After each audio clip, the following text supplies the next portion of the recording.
À la une ce soir, pas de navette maritime aujourd'hui entre les trois îlets et Fort-de-France. Un mouvement de grève soutenu par la CSTM a interrompu les rotations depuis 5 heures ce matin. Les grévistes dénoncent des problèmes de sécurité et une remise en cause d'un accord d'entreprise.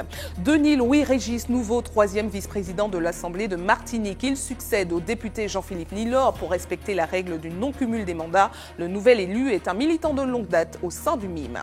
J-3 avant le tour des Yoles-Rondes de Martinique. 16 embarcations seront sur la ligne de départ ce dimanche à Fort-de-France. Tous les équipages MAPIPI comme les moins en vue se préparent activement. Enfin, les jeudis des jeux sont de retour à la bibliothèque Schellcher. Une fois par semaine, petits et grands bénéficient d'activités ludiques pendant les grandes vacances. Ce matin, ce sont les jeux d'échecs qui étaient proposés. Enfin, le syndicat pour la défense des artistes martiniquais propose ce dimanche un concert en soutien aux artistes locaux. Aimé Aga, que vous voyez, le président du SDAM, sera notre invité. Bonsoir à tous et bienvenue dans cette édition que vous pouvez suivre en direct sur Facebook. Les vedettes tropicales sont restées à quai aujourd'hui. Depuis ce matin 5 heures, une partie des salariés de l'entreprise de transport maritime est en grève. Soutenue par la CSTM, les grévistes dénoncent 20 points de revendication allant des problèmes de sécurité à la remise en cause d'un accord d'entreprise. Une situation de blocage aujourd'hui que de nombreux usagers ont déploré. Voyez ce reportage de Johan Boulard et de Michel François. Ces vedettes resteront à quai aujourd'hui. Ce matin, l'activité est nulle, ce qui pénalise les usagers comme Sophie et Liliane en vacances. Si elles comprennent la démarche, elles dénoncent tout de même le manque de communication. Peut-être que c'était quelque chose qu'ils ont prévu, peut-être que ça a été quelque chose qui a été décidé ce matin tôt. Donc voilà, on ne peut pas être en colère. Après, on comprend. Mais c'est vrai que pour nous, vacanciers, c'est vrai que c'est quand même... c'est très embêtant. Je ne suis pas énervée parce que moi je suis en vacances, donc c'est juste très très embêtant et puis ça nous fait perdre une journée. Ça aurait été intéressant qu'ils en parlent sur les médias, puisque là on n'a pas eu d'informations, on ne sait pas s'il y a un service minimum. Après on peut comprendre qu'il y a des soucis, des choses comme ça, mais c'est vrai qu'on écoute un petit peu la radio, on n'a pas entendu. Ça a bien raison, mais quand même, il a coupé la vote, moi. Pour cette commerçante dont le chiffre d'affaires frise le zéro absolu ce matin, même constat. Je ne serai pas ni client, ou bien un fait. Alors, et mi cousiol ravini, faut qu'on y ait la monnaie pour acheter des petits bails pour vendre. Pas ni. Alors, ça pas bon, ça y a qu'à faire. Averti moun, nous pas des bêtes non plus. À l'origine de cette situation, la mobilisation des salariés affiliés à la CSTM. Dans une plateforme de revendication d'une vingtaine de points, ils protestent notamment contre la remise en cause de certains acquis sociaux, comme la prime de palier pour la prise en charge de la nourriture et le droit à la rémunération des jours de travail manqués en cas d'arrêt maladie. L'insécurité est également au cœur des discussions. Menaces de mort, menaces, agression verbale, physique avec une arme à feu. D'accord ? Et face à cela, nous ne pouvons pas rester sensibles. Et ça, cela dure depuis plusieurs années. Plongeon intempestif et j'en passe. Une insécurité qui aurait conduit un des salariés à user de la force en 2013 à l'encontre d'un voyageur éméché. Condamné depuis, il a pourtant poursuivi son activité au sein de l'entreprise pendant 4 ans. Aujourd'hui, il est licencié au nom des conditions de moralité, car au regard de la loi, un capitaine doit jouir d'un casier vierge. Un licenciement qualifié d'abusif par le syndicat et qui correspondrait tout simplement à la désignation de ce même salarié en tant que délégué syndical. Nous sommes en 2017, donc voilà, ce n'est que maintenant qu'il y a des représailles, quoi. Nous voyons bien que c'est par rapport à notre mandat de la CSTM. Du côté de la direction, c'est l'incompréhension. Elle aurait proposé un avenant au contrat de travail de ce salarié pour le reclasser en tant que matelot dans l'entreprise. Ce n'est qu'après le refus de ce dernier qu'il aurait été décidé de le licencier. Sur 45 salariés, j'ai compté 9 grévistes. Je ne comprends pas pourquoi, parce que je n'ai reçu aucune information, ni de préavis de grève, ni de plateforme de revendication. Donc je suis un peu surpris. Concernant en fait M. Bayard, la situation de M. Bayard, où on a entamé une procédure de licenciement à son encontre pour son refus d'avoir signé l'avenant à son contrat. Mais je n'ai jamais reçu 20 points de discussion avec M. Cambuzi. Effectivement, nous sommes rencontrés 2 fois, donc je disais au niveau de la réunion capotée, c'est lui qui est sorti de mon bureau. Je n'ai jamais fait sortir, il m'a dit que la réunion est terminée. Voilà. Donc le point de revendication que j'avais de M. Cambuzi concernait la situation de M. Bayard. Une demande de médiation a été faite par la CSTM à la direction de la mer et à celle du travail afin d'organiser une nouvelle rencontre entre direction et salariés. Et en parlant d'usagers sans transport, la situation du TCSP était à l'ordre du jour de la plénière de la CTM qui a commencé aujourd'hui. 54 dossiers seront traités sur 2 jours, dont celui du TCSP qui n'a pas pu l'être aujourd'hui. Ce matin, un nouveau 3e vice-président de l'Assemblée de Martinique a été élu pour remplacer Jean-Philippe Nilor et respecter la règle du non-cumul des mandats. Il s'appelle Denis Louis-Régis, c'est un militant du MIM et il représentera l'Alliance Grand Assemblée pour bas payer en chance. C'est un reportage de Guy Raphaël René. Je voudrais remercier le président Claude Lise pour ses bons mots, mais aussi pour tout le travail que nous avons pu effectuer au sein du bureau de cette Assemblée. Réélu député le 17 juin dernier, Jean-Philippe Nilor a dû abandonner son siège de 3e vice-président de l'Assemblée pour éviter le cumul des mandats. Victime de son succès aux législatives, comme il l'a précisé, c'est sans regret qu'il s'est retiré. C'est avec un grand bonheur que je démissionne parce que c'est pour moi l'occasion de donner un signal fort et de transmettre un flambeau à un plus jeune, comme pour montrer qu'en Martinique, contrairement à ce qu'on pense, contrairement à ce qu'on dit, la jeunesse martiniquaise est capable. Elle a un énorme potentiel. Il faut lui faire confiance. Il faut lui confier des responsabilités. Une démission qui a suscité un nouveau vote, un scrutin de liste qui devait désigner 4 nouveaux vice-présidents. Et c'est le pilotin Denis Louis-Régis, 44 ans, lui aussi militant du MIM, qui succède à Jean-Philippe Nilor au siège de 3e vice-président de l'Assemblée. Contrairement à ce qu'on peut dire, la fonction de vice-président, notamment la fonction du président de l'Assemblée, ne se résume pas uniquement à animer les séances plénières, comme cela se dit, mais il y a également des représentations, il y a le travail de bureau, l'animation même de l'Assemblée. J'occupe également la vice-présidence de la commission culture et je suis également membre de la commission développement agricole et également membre de la commission infrastructure et développement numérique. Je serai entouré d'hommes et de femmes de qualité, d'expérience. Claude Lise est un homme d'expérience, de qualité et je ne pense pas qu'il sera opposé à m'accompagner. La liste Grand Assemblée pour bas payer en chance a donc 3 sièges et la liste Ensemble pour une Martinique nouvelle, 1 siège. Un siège de 3e vice-président contesté par le groupe EPMN qui a renouvelé sa confiance à Fred Lordino malgré son rapprochement avec le mouvement En Marche d'Emmanuel Macron lors des législatives. Fred Lordino est donc réélu 4e vice-président mais avec quelques réclamations s'appuyant sur la loi. Il se trouve que les 2 premiers sièges vont à la majorité, le 3e siège va à la minorité et le 4e siège à la majorité puisque la loi dit bien que le 4e siège est attribué à la plus forte moyenne. Donc il y a bien un ordre, contrairement à ce que dit le président Lise, il y a un ordre 1er à 4e vice-président. Et à Ensemble pour une Martinique nouvelle, groupe d'opposition, nous disons que ce siège 3e vice-président revient à notre groupe. L'Assemblée retrouve donc son équilibre pour poursuivre ses travaux avec ses 4 vice-présidents. Yann Monplaisir, Marie-France Toul, Denis Louis-Régis et Fred Lordino.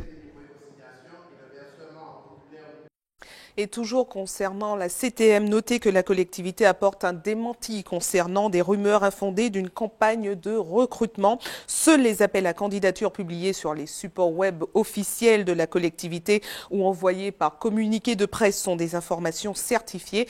Il ne faut donc pas prendre en compte les annonces de formation et embauche qui circulent sur les réseaux sociaux au nom de la CTM. Et puisque nous parlons d'embauche et de formation, sachez que la filière d'animation de la Caraïbe évolue. La filière d'animation de la Caraïbe évolue. L'école supérieure d'animation visuelle Parallèle 14 a signé aujourd'hui un partenariat avec l'université de Trinidad et Tobago. Une signature par visioconférence. Le projet a pour but de renforcer les liens entre les voisins du bassin caribéen et sera financé majoritairement par des fonds européens. Voyez les précisions recueillies par Loïc Régis. L'intérêt de cette signature, c'est vraiment pour mettre en place le début d'une collaboration qu'on souhaite pérenne avec l'Université de Trinidad et Tobago. L'idée derrière le projet, c'est qu'on puisse vraiment faire des échanges d'étudiants autour du domaine de l'animation 3D. Voilà, on propose à Parallèle 14 une formation de 4 ans dans le domaine de l'animation. Et il se trouve que Trinidad et Tobago, l'université, a un cursus un peu plus court Et on a pu voir à travers ces cursus les possibilités d'échange, c'est-à-dire de savoir-faire, les possibilités de passerelle en fait finalement. En termes de complémentarité, nous en fait notre expertise c'est vraiment la 3D. Eux en fait voudraient en fait lancer donc la 3D dans leur programme. Donc effectivement, nous aurons en fait une complémentarité sur tout ce qui est expertise 3D et eux en fait nous aideront sur tout ce qui est en fait écriture de scénario, mais aussi storyboarding. Donc en fait tout le process qu'il y a avant la création donc de la production en fait 3D. Place à l'actualité des régions avec une première escale en Guadeloupe où un exercice d'évacuation de zones industrielles a été organisé aujourd'hui. L'opération s'est déroulée à Jarry et il était question de tester les capacités d'intervention des autorités en cas d'incendie majeur. Voyez les précisions de Linda Garci et Moïse Dexter.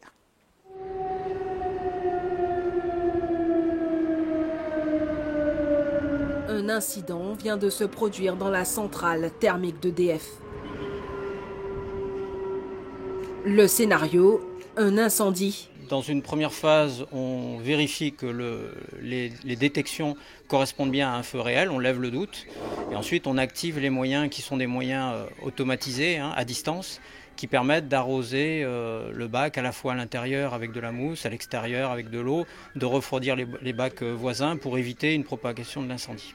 Et puis, en parallèle, on a une procédure qui prévoit de prévenir nos voisins immédiats, parce qu'on ne sait jamais, cet incendie peut déborder sur leur site. Le PPI, le plan particulier d'intervention, est déclenché. Le scénario prévoit qu'on n'arrive pas à le maîtriser, malgré des moyens qui ont été testés, essayés régulièrement avec les personnels et puis les sapeurs-pompiers. Donc dans ce cadre-là, on est dans la deuxième phase où l'incendie ayant pris de l'ampleur, on est amené à évacuer la zone de la Pointe Jarry dans le cadre du PPI. Conséquence, toute la zone doit être évacuée au plus vite vers les points de rassemblement après diffusion d'un bulletin spécial sur les ondes.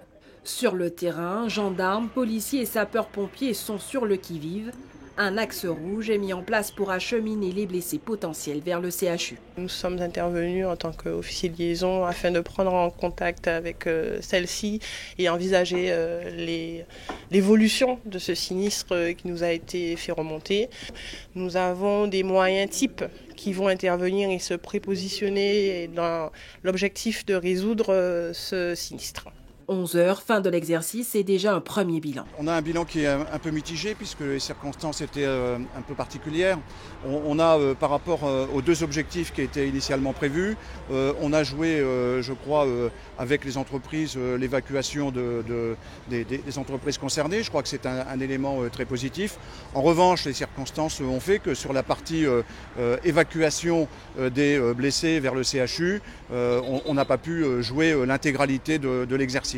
On le regrette, mais bon, je crois que c'est aussi au travers des exercices que l'on peut tirer les conclusions de ce qui va, de ce qui ne va pas, peut-être revoir un certain nombre de points, et puis à l'occasion d'un débriefing, essayer de remobiliser l'ensemble des partenaires pour faire en sorte qu'à l'occasion d'un prochain épisode, on puisse améliorer les choses. Ce type d'exercice permet aux différents acteurs d'appréhender au mieux les imprévus, les incidents majeurs. Direction la Guyane maintenant avec une grande opération de sensibilisation à la sécurité routière organisée aujourd'hui. Des gilets fluorescents ont été distribués à des motocyclistes à Remire-Montjoly. Il s'agissait pour les forces de l'ordre de rappeler l'importance d'être visible des autres usagers de la route, surtout la nuit. C'est un reportage de Jade Létard-Metton et de Jonathan Larieux. Regardez. Ah, vous savez que c'est important d'avoir un gilet pour le soir. Oui, pour le soir, je sais. Oui, alors... Non, je circule pas le soir, mec, ça circule la journée. Après le contrôle, la prévention. Les intervenants départementaux de sécurité routière n'hésitent pas à rappeler les cyclomotoristes à l'ordre. Après le dernier week-end meurtrier, l'utilité du gilet réfléchissant leur est rappelée avec insistance. C'est important de véhiculer ce message pour leur faire comprendre que leurs vies sont en danger et qu'il faut un gilet. D'autres points clés de la sécurité routière sont également évoqués. Est-ce que vous connaissez la validité d'un casque? Combien de temps il dure en principe? Non. En principe, il dure 5 ans. Mais comme nous sommes dans un pays chaud, au moins 2-3 ans. Malgré l'obligation de porter un gilet réfléchissant en cas de baisse de la luminosité, les usagers vulnérables ont du mal à prendre le pli. Malheureusement, il y en a encore trop peu qui ont le gilet, qui ont des machines en règle. Il y en a de plus en plus, qui portent le casque aussi, mais ça reste encore une minorité, j'ai envie de dire. Donc on a vraiment besoin de faire de l'explication et un travail d'apprentissage là-dessus pour que tout le monde comprenne que la circulation, où que ce soit sur le territoire français, même en Guyane, elle repose sur des règles strictes et notamment le port du gilet la nuit pour les 2 roues. Ça permet une meilleure visibilité et d'éviter bien sûr beaucoup d'accidents. Les usagers vulnérables sont les plus touchés par les accidents de la route en Guyane. Ces opérations de prévention menées conjointement par la préfecture et la gendarmerie nationale sont amenées à se répéter. Restez avec nous à suivre dans un instant. Nous parlerons de Powell and Jazz qui sera proposé demain soir dans le cadre des Nuits culturelles de Rivière-Pilote. Nous avons assisté aux dernières répétitions du groupe cet après-midi. Et puis nous vous présenterons dans notre JT des communes une association qui rythme la vie des Pointois avec les nombreux services qu'elle propose. Il s'agit de l'association CCDI. Mais avant, 2 mots de volleyball. En bref, hier nous vous parlions de la sélection féminine de la Martinique qui est actuellement en déplacement à la Jamaïque dans le cadre du 3e tour qualificatif pour les championnats du monde. Les filles ont remporté hier leur premier match face à la sélection des Bahamas. Aujourd'hui, les Martiniquaises ont affronté la Guadeloupe et ont remporté le match 3-7-0. Leur prochain match est prévu demain face aux championnes de la zone Caraïbe, Trinidad et Tobago. Place à notre série consacrée aux préparatifs du Tour des Yoles Rondes de Martinique. Il ne reste plus que 3 jours avant le prologue ce dimanche à Fort-de-France. 16 embarcations seront sur la ligne de départ, les traditionnels mapipi, mais aussi les équipages un peu moins en vue, mais tout aussi méritants. José Le Chertier a rencontré les coursiers d'UFR et ceux de Monsieur Bricolage et vous allez le voir, certains ont beaucoup de notoriété. Regardez. Dernier préparatif, dernière sortie en mer pour l'équipage de l'Aïol, Las Palmas. Principalement composé de jeunes en insertion sociale, c'est avec sérénité qu'ils abordent ce tour de la Martinique des Yoles Rondes. Giovanni a intégré le groupe depuis peu, il participera à son 2e tour. L'état d'esprit est au beau fixe. J'ai réussi à prendre beaucoup d'expérience sur un an. Voilà. Et j'ai confiance dans l'équipage. Le mental surtout, parce qu'il faut avoir un bon mental pour affronter ce tour. C'est déjà mais facile, hein. On connaît déjà les difficultés. Et puis la fonction physique, c'est vrai que nous sommes un peu plus jeunes que les autres équipages, donc on va appuyer dessus.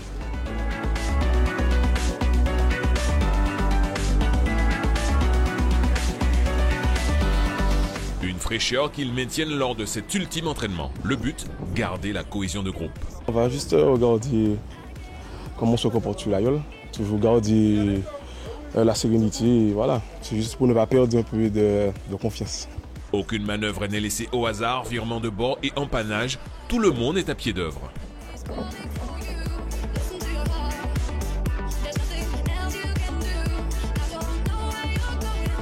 Alors que Las Palmas peaufine les derniers réglages, UFR Champflore est en pleine séance de dédicace. Pour nous, c'est important parce que je ne sais pas si vous avez constaté, mais pendant toute la semaine, on a beaucoup de personnes qui nous suivent. C'est aussi l'occasion de commencer déjà à communier, partager avec eux, échanger avec eux. Donc c'est aussi important pour nous de sentir la chaleur, la ferveur du public pour nous pousser à aller un peu plus loin. On profite de cette séance de dédicace pour remercier nos partenaires qui nous soutiennent tout au long de l'année, depuis plusieurs années d'ailleurs, qui nous aident à progresser, à améliorer nos techniques, nos voilures, notre yole aussi. Pour ces mapipis de la discipline, on n'attend plus que le coup d'envoi. Quand on est compétiteur, il faut de l'adversité. Et UFR Champflore à côté de Rosette et Zapetti, ça laisse présumer un beau trio pour de belles victoires, de belles courses. Le Tour de la Martinique des Yoles Rondes s'élancera de la commune de Fort-de-France ce dimanche avec le prologue dans la baie de Fort-de-France. Une 33e édition qui s'annonce d'ores et déjà passionnante. Autre activité pendant ces grandes vacances, la bibliothèque Schellcher remet en place l'opération Jeudi des Jeux. Une fois par semaine, petits et grands bénéficient d'activités ludiques pendant les mois de juillet et août. C'est la 4e année consécutive que ces rendez-vous sont proposés. Ce matin, l'heure était aux échecs. Reportage de Loïc Régis. Comment faire le roi échec et mat? Comment le faire prisonnier? Avant de prononcer fièrement échec et mat, Jalan et Noah doivent apprendre les règles de base du jeu. Âgés de 9 et 5 ans, ils écoutent attentivement les consignes. Une matinée de vacances plutôt calme, mais appréciée par les enfants.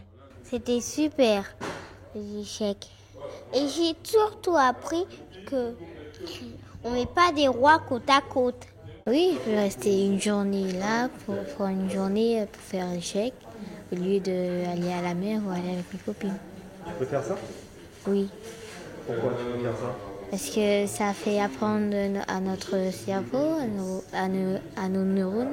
Les parents sont également de la partie. C'était vraiment très intéressant et puis très plaisant de voir les explications simples et très efficaces. Voilà. L'atelier est ludique et participatif. La leçon doit être simple afin de garder les enfants stimulés. C'est pas compliqué, c'est pas pour les mathématiques, les plus matures. Il faut vraiment déjà apprendre l'orientation. Tu vas connaître c'est quoi une verticale, une diagonale et une horizontale. Et puis une fois qu'on a appris ces trois déplacements-là, les noms des pièces, ça va aller très vite. Pour la 4e année consécutive, la bibliothèque Schellcher met en place le jeudi des jeux, des matinées d'animation variées destinées à toutes les générations. On a des jeux d'ambiance par exemple, histoire que tout le monde puisse rigoler autour du jeu. Donc là ce sera à partir de 6 ans. Pour les tout petits, une séance spéciale, comme je disais, la semaine prochaine, de 3 mois à 3 ans. Et puis la dernière séance sera des jeux de révision, qui vont permettre de faire des petites révisions tout en jouant. Donc des mathématiques, un peu d'histoire, un peu de français, mais tout ça en jouant. Voilà, histoire de se remettre dans le bain. Un moyen économique d'animer vos vacances, la participation est gratuite. Pour vous inscrire, contactez le standard de la bibliothèque Schellcher. Le syndicat pour la défense des artistes martiniquais propose ce dimanche un concert en soutien aux artistes locaux. Alors comment cela va se passer? Quel sera le programme? C'est ce que nous allons voir tout de suite avec Aimé Aga qui est à l'initiative du projet. Bonsoir à vous. Bonsoir. Merci d'avoir accepté notre invitation. Alors un concert en soutien aux artistes locaux fait par des artistes martiniquais. Alors dites-nous comment l'idée vous est venue déjà. Au quotidien, on a constaté les difficultés qu'il y avait de pouvoir avoir des fonds auprès des instances en place. Donc, charité bien ordonnée, on a décidé entre nous de pouvoir se réunir et d'essayer de proposer une solution. C'est vrai que pendant un certain nombre de temps, on nous a entendus surtout pour des revendications, des coups de gueule, les artistes, les difficultés des artistes sont transpirées dans les médias, mais on s'était aussi donné notre image et montré qu'on se prenait en main et qu'on arrivait par nous-mêmes à dégager des fonds et surtout à nous réunir et à proposer à la population un moment festif. Alors, les tickets ne sont pas très chers compte tenu du plateau d'artistes qui sera proposé, 15 € en prévente. Que ferez-vous de l'argent récolté? On a décidé de manière collégiale que les artistes du SDAM, les membres du SDAM, se réuniraient et ceux qui sont membres du SDAM et ceux qui sont membres de la SACEM, qui est l'organe qui regroupe les artistes en Martinique, pourraient déposer des dossiers que nous étudierons comme ça se fait ailleurs et les fonds qui ont été récoltés vont pouvoir servir à aider des artistes soit en difficulté, soit des artistes qui ont des projets ou tout simplement à aider à acheter une guitare ou un matériel pour les artistes qui en ont besoin. Est-ce que ça a été facile de mettre en place ce projet? Est-ce que les artistes ont répondu facilement présents? Parce qu'il y en a pas mal. Voilà. Le problème en Martinique, c'est que déjà, il est compliqué pour les artistes de vivre de leur métier. Donc certains n'ont pas été réticents, mais nous ont fait comprendre aussi que s'ils avaient trouvé des contrats le jour même, ça leur serait difficile d'être présents.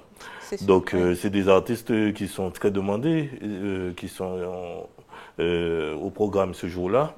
Donc on ne dira pas que ça a été difficile, mais on a essayé de travailler avec ceux qui étaient disponibles ou qui se proposaient d'eux-mêmes. D'ailleurs, on va profiter pour rappeler qui sont les artistes qui vont y participer. Donc, je n'ai pas tous les artistes en tête, mais je sais qu'il y en a à peu près 25. Donc, on peut citer Jocelyne Béwa, on peut citer X-Men, on peut citer Paille, on peut citer Jean-Luc Guanel, on peut citer plein d'autres. Bon, 25 de toute façon, voilà, ça fait beaucoup. Il y en a 25. Alors on entend de plus en plus la vie artiste, même si c'est une phrase qui date de longtemps. Justement, elle date de longtemps. Est-ce que c'est un événement? Alors pourquoi en parler autant aujourd'hui, justement? C'est qu'aujourd'hui, c'est devenu encore plus compliqué. C'est pire qu'avant? Voilà, c'est pire qu'avant. À l'époque de Kali et de Mona, il y avait quand même toujours 4 week-ends de fête patronale. Maintenant, on n'en a qu'un. Donc, il y avait aussi la possibilité de vendre des albums. Quand on regarde dans les magasins, les surfaces où les albums sont en place ont disparu. Autrement, si on demande au Martiniquais lambda, la dernière fois qu'il a acheté un album, il n'y en a pas beaucoup qui livraient les droits. Donc on a perdu sur les ventes d'albums, on a perdu sur la possibilité de pouvoir faire des spectacles, on a perdu aussi sur les droits qui nous étaient reversés, puisqu'il y a énormément de lieux qui ne déclarent pas ou qui ne reversent pas l'argent qu'ils devraient à la SACEM. Donc tout ça fait que le monde artistique est dans des difficultés, et on ne parle là que du monde musical, puisqu'à côté, il y a la danse, il y a le théâtre, etc. Et le public a peut-être souvenir des difficultés d'Hervé Deluge, des difficultés des artistes qui ont débarqué à la CTM, des épisodes du Centre Cochon, etc. Donc ils voient qu'au quotidien, les artistes sont en difficulté, et on essaie de faire nous-mêmes un geste et montrer à la population qu'on essaie d'avancer, en tous les cas, de notre côté. C'est une opération que vous pensez renouveler déjà? Est-ce que ça fonctionne? Les ventes de tickets, les Martiniquais répondent déjà présents? Là, pour l'instant, on n'a pas de retour des points de vente. Mais j'espère, et je demande surtout solennellement aux Martiniquais de venir aider leur musique. Et le Martiniquais bashing, il y en a assez.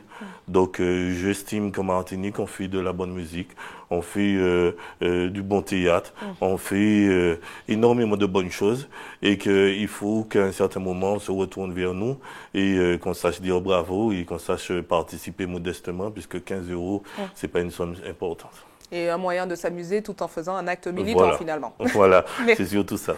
Merci à vous d'avoir répondu à nos questions. Et je rappelle que le concert en soutien aux artistes martiniquais, aux artistes locaux, est prévu ce dimanche au Grand Carbet à partir de 19h. Merci à vous. Merci, c'est moi. Et nous continuons à parler culture avec la programmation Parole en Jazz qui sera proposée demain dans le cadre des Nuits culturelles de Rivière-Pilote. 4 artistes venus de milieux musicaux différents, dont Alain Jean-Marie et le pianiste de jazz Jean-Claude Montredon, batteur Johan Boulard et Michelet François ont assisté à leur dernière répétition cet après-midi. Regardez. Nous allons commencer à colmater toute brèche d'éterté pour qu'enfin, demain, de notre beau jardin, juste après la clôture du matin. La Begin était comme une gazette musicale.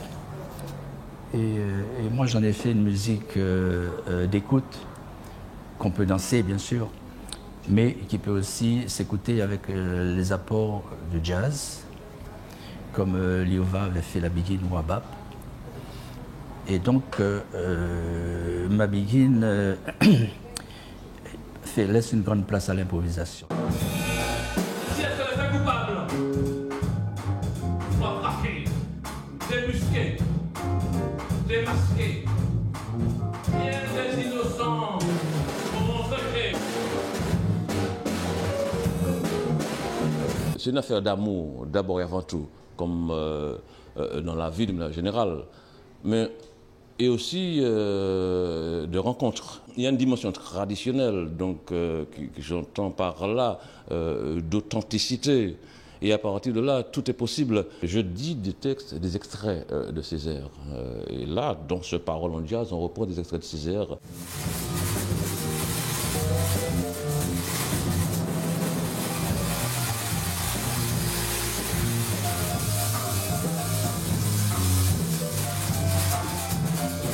Il n'y a aucune raison de donner à une musique plus de valeur qu'à une autre. Toutes les musiques sont de valeur et sont intéressantes. Et donc, mixer la musique des Caraïbes avec le jazz, c'est quelque chose d'actuel. Et c'est un beau moment pour que ce soit bien accepté par tout le monde, quoi.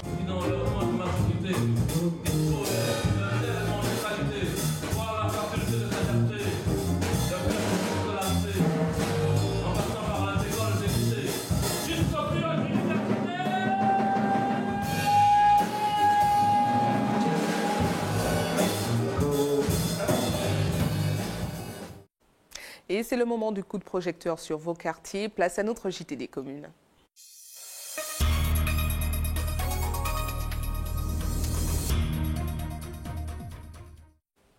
Un JT des communes qui commence avec quelques informations pratiques. Santé, pour commencer avec une nouvelle alerte à la pollution à particules fines lancée par Madininer. Une brume de sable d'origine saharienne traverse actuellement notre territoire et engendre des concentrations élevées dans l'air. Alors que l'indice s'était légèrement amélioré aujourd'hui avec 6 sur 10 qui reste quand même médiocre, la situation devrait s'aggraver demain avec un 8 sur 10 et passe à une qualité de l'air mauvaise. Information pour ceux qui souhaitent faire un don de sang demain. Comme chaque vendredi, un camion de l'EFS sera stationné sur le parking de la Grande Récré de 13h à 18h à Cocotte-du-Cos. Une équipe de l'EFS est également à votre disposition de 9h à 16h à la maison du don au CHU Pierre Zobda-Kidman au quartier La Ménard à Fort-de-France.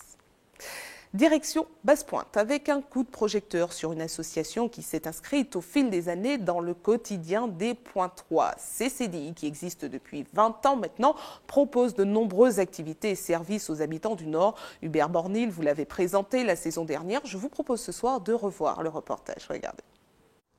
Ici à Basse-Pointe, lorsque l'on dit CCDI, tout le monde plus ou moins connaît l'association. On peut dire qu'en 20 années d'activité sur le terrain, elle s'est véritablement inscrite dans le quotidien de ces personnes du Nord, notamment avec ce point d'accueil écoute jeunes et de la famille qui montre bien cet aspect proximité. Centre de ressources d'insertion, services de loisirs, cyberespace, jardinage ou auto-école solidaire, CCDI est devenu au fil du temps un acteur incontournable de la vie associative des villes du Nord. J'ai commencé avec une formation où j'ai passé mon permis et puis après j'étais à la recherche d'un boulot et il m'a dit qu'il recrutait un espace vert, alors j'ai accepté son offre. CCDI se met au centre des attentes de la population, à l'exemple de ce monsieur venu se faire aider dans ses démarches administratives. L'accueil est très bien organisé, puis la dame qui est à l'accueil, elle est très gentille, parfaite. Et comment vous avez connu sur ça? Ah ben oui, vous savez, c'est pour la voie intermédiaire. Une action qui se veut encore plus marquante dès lors qu'il s'agit de public en insertion sociale. J'ai pris le permis et là je suis en apprentissage là toujours. Le mois d'essai. Et à côté de tout cela, l'aspect formation toujours présent. Nous avons plusieurs outils que nous mettons à la disposition des usagers du Nord. CCDI a débuté à Grand-Rivière, nous sommes arrivés à Basse-Pointe, nous développons un certain nombre de services. Il faut savoir aussi, depuis novembre 2015, CCDI a aussi déployé ses services sur la montagne. Et puis dernière structure à avoir rejoint CCDI, c'est le point d'écoute, encore peu connu. Les jeunes viennent ici trouver des informations, des réponses à des problématiques sur leurs souffrances, sur des thématiques comme la sexualité, des questions de jeunes, d'ados. Bel exemple en tout cas d'implication au sein même de la population. On reviendra très prochainement auprès de cette association, notamment pour voir comment ça marche au niveau de l'auto-école solidaire. Et c'est la fin de ce journal local et régional. Avant de vous quitter, je vous rappelle les titres qui ont été développés ce soir. Pas de navette maritime aujourd'hui entre les Trois-Îlets et Fort-de-France. Un mouvement de grève soutenu par la CSTM a interrompu les rotations depuis 5 heures ce matin. Les grévistes dénoncent des problèmes de sécurité et une remise en cause d'un accord d'entreprise. Denis Louis-Régis, nouveau 3e vice-président de l'Assemblée de Martinique. Il succède au député Jean-Philippe Nilor pour respecter la règle du non-cumul des mandats. Le nouvel élu est un militant de longue date au sein du MIM. J-3 avant le tour des Yoles Rondes de Martinique. 16 embarcations seront sur la ligne de départ ce dimanche à Fort-de-France. Tous les équipages Mapipi comme les moins en vue se préparent activement. Enfin, les jeudis des Jeux sont de retour à la bibliothèque Schellcher. Une fois par semaine, petits et grands bénéficient d'activités ludiques pendant les grandes vacances. Ce matin, ce sont les jeux d'échecs qui étaient proposés. Restez sur ATV. La suite de vos programmes. Retrouvez la rediffusion d'Antchepeia avec la question créole. Est-ce une langue orale avant tout? À partir de 20h, retrouvez 2 épisodes de la série Person of Interest suivi d'un épisode de la série Hawaii 5.0. Retrouvez demain soir à partir de 18h50 Jean-Marc Dabreu à cette même place pour les titres du journal. Quant à moi, je vous retrouve avec plaisir lundi prochain. Passez une bonne soirée, un bon week-end et à lundi.